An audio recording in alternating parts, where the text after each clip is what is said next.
You know, I really didn't want to make this video, but I just can't stand by and accept all the slander that I see. You guys are so incredibly wrong about For the King 2. When a game comes out and it gets a bunch of negative reviews because of the various bugs and glitches, I typically just ignore those. I'm optimistic. I'm going to give the developer benefit of the doubt and give them time to fix their game. If there's any game out there that deserves the Labor of Love award, it's this game, For the King 2. Y'all have been so harsh on this game from the very beginning, and it just doesn't deserve it. We're nearly 8 months into this game.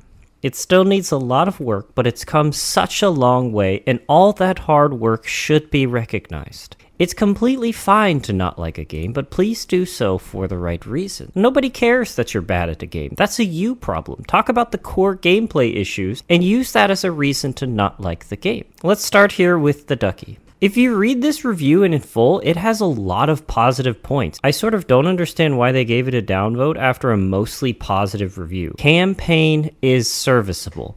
This is a wild statement, but I sort of agree. It's hard to care about the story at all, but that really doesn't bother me. They had fun with it. You just kind of run around the world, and for some reason you keep running into this Jeremy guy over and over, and you just kind of stop his schemes in every chapter. I mean, who even is Jeremy? Was he the goofy co-worker they added in for the memes? It certainly seems like something Iron Oak would do. After all, they put a SpongeBob reference into this game. Is Mermaid Man from something else? There's no way they'd put a reference to SpongeBob in this game.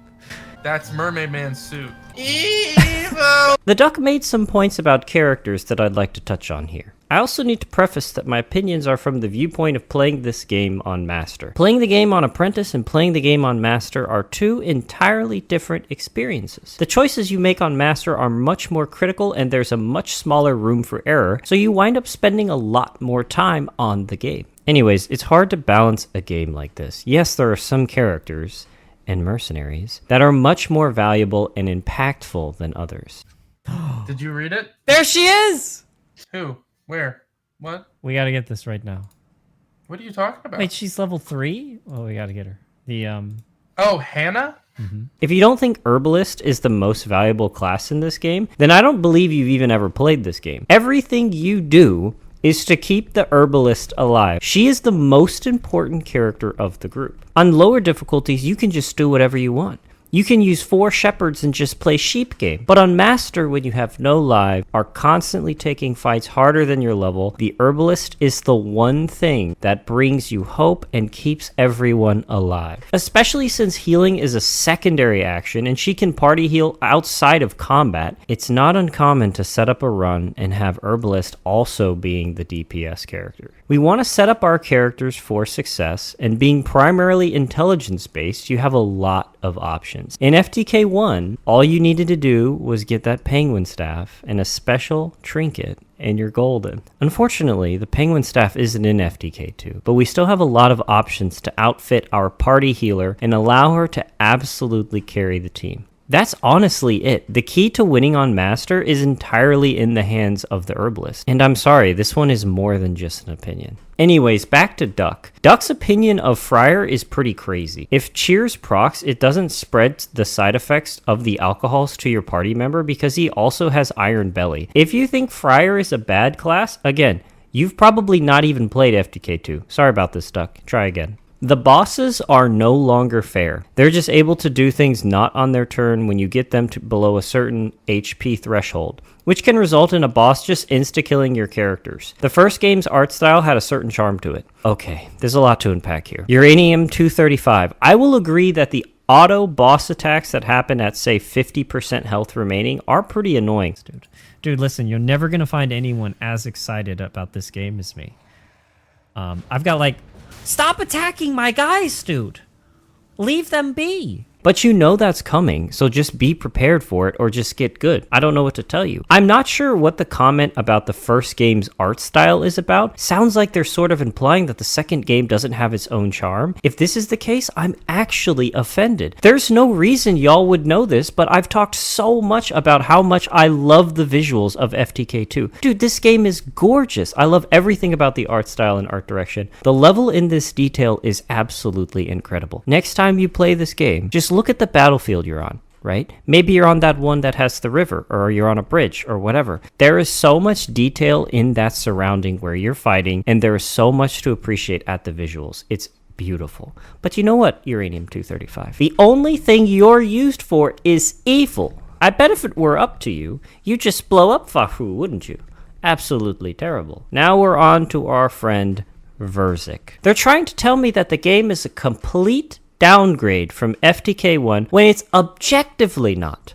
You've got better visuals, a more dynamic combat system, Mercenaries, for a little extra help, new weapons, gear, traits, new passives, new classes. There's so many improvements over the first game with a lot more coming. Acts also don't last as long as they used to. You get to the point where you finally start liking how your character is getting, and then, oops, time to make a new character because you reached level 5 and killed a group of bar thugs. On what planet do you live on where the end of your chapter concluded with you being level 5? Or did you just die 30 minutes in? Personally, I think shorter chapters is better. It allows y'all to actually finish campaigns that you start. You know, it's much better than, say, starting a chapter 5 master run and just not getting back to it. Now, this next one here by Stefana is actually pretty crazy. This person's review is just about how often the dev patches. We really are just complaining about absolutely anything and everything. I mean, I guess if it's the only bad thing anyone has to say about your game is that you care about it too much and fix it too much, hey, I mean, that's a positive review in my book. I realize I'm making some assumptions here. I don't really know their computer situation and setup, but patches are generally downloaded automatically. And even if they aren't, the total game size is less than 6 gigabytes. How are we having issues with 6 gigabytes of data in 2024? Now, this next one here is another review filled with a bunch of positive comments for an overall downvote. They love the storytelling on this one. 4-player means more friends, better graphics, mercs, and pets. I mean, we do love those mercs, don't we? The actual cons aren't even really cons. We're always poor and naked. Listen, if you're having trouble getting gold in FTK2, just send the money my way. I'll get to those gambling dens, and we can get some money for you.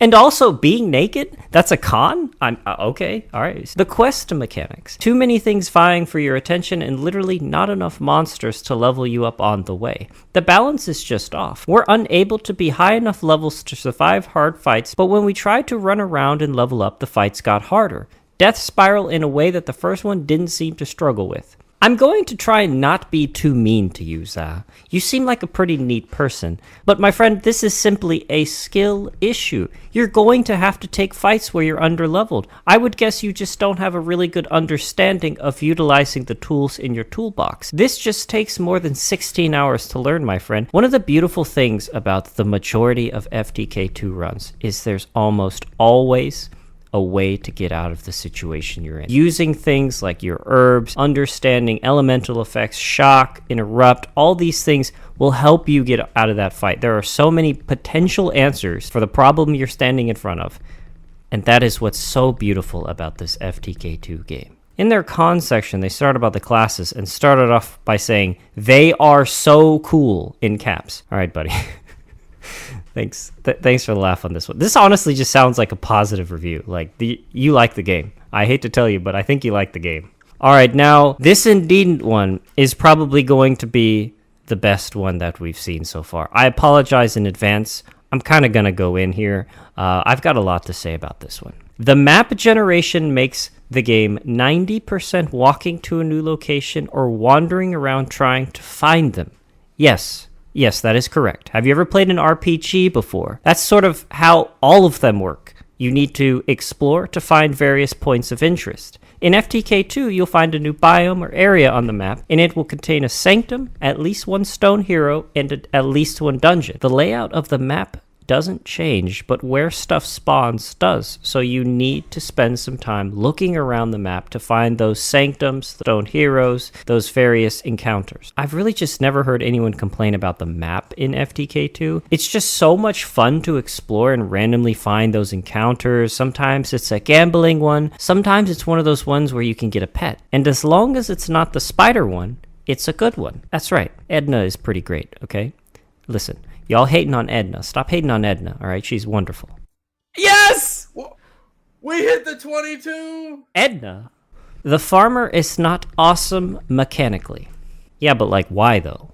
Have you even ever played Farmer? He might be top 3 best characters in this game. Do you remember earlier when I talked about the goal of the game is to keep the party healer alive? We need to keep the herbalist alive? Yeah, well, we do this by taking advantage of the scarecrow procs that the Farmer gives us. If a character is standing in protective range of a scarecrow, a single target attack that would otherwise hit the herbalist would instead be taken by the decoy scarecrow. Farmer is an absolute necessity on the higher difficulties. There's really just no reason to think that Farmer is not awesome unless you've just never played them. This review was posted on May 20th and the character rework patch was released February 29th, so they absolutely had access to the new class system. There's just no excuse here. Some of the features in the first game are nerfed for no reason. Mentions party heal. I just don't understand this one. Party heal got a massive buff from the first game. You can party heal outside of combat, and party heal is also a secondary action in combat, meaning that if you party healed in combat, you can still attack. These are massive buffs,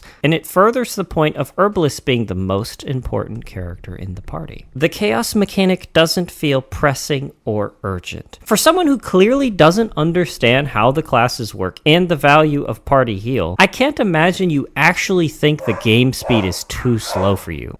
It's also really funny to think that the chaos mechanic isn't urgent, where if you get full chaos, you literally just lose the run. I kinda sorta, but not really feel bad to laying into Indeedent here. Honestly, no disrespect to you. You don't like the game, and that's fine. But your facts are a little bit messed up here. Have a good evening, my friend. I could really... Man, I'll tell you, I could do this absolutely all night. I wanted to end here on a funny one. Explain to me how I can have 70% luck and 29 evasion, still hit every bad luck spot, cop every curse, lose my only weapon to a thieving enemy, then proceed to play a full further floor and receive no weapons nor shop. Those damn fiefs, am I right?